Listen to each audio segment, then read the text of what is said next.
Not less than 24 hours after Gunlock Reservoir began spilling over the falls, causing the Santa Clara River to begin raging, visitors of all ages came to see the rushing waters in St. George at Confluence Park.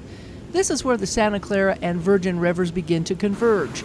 The Santa Clara was perhaps the most impressive, flowing east under the bridge as it dropped rapidly over the weir.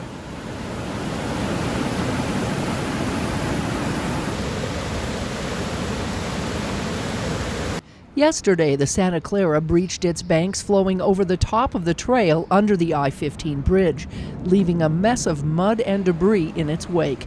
You could see just how high the water reached on the underside of the bridge. However, walking a little further south into the park, visitors were seeing a much different view of the Virgin River. As they came onto this bridge, they could see its path was much wider and not flowing near as rapidly. That's because the Virgin River is able to hold more water than the Santa Clara, as we found out yesterday from Santa Clara Mayor Rick Rosenberg. No, the Virgin's running about 4 times this flow right now. It was at 5,200 CFS 30 minutes ago when I checked it. But the Virgin is built to handle probably 5 times the flow of the Santa Clara.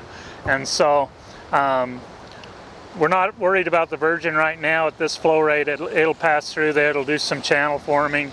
This flood is a good flood for the Santa Clara to keep the river healthy. It will scour that central channel out and do what we call channel forming, which actually is good for the health of the river long term. The floods in 2005 were disastrous for many, especially in Santa Clara, where landslides and the river took out many homes. 2005 is when we lost all the homes on the Santa Clara.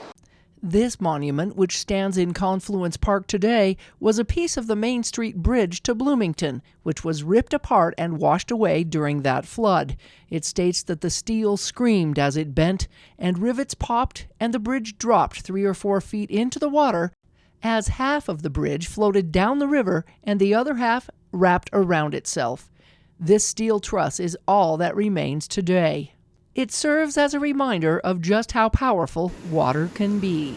In St. George at Confluence Park, Melissa Anderson, Community Education News.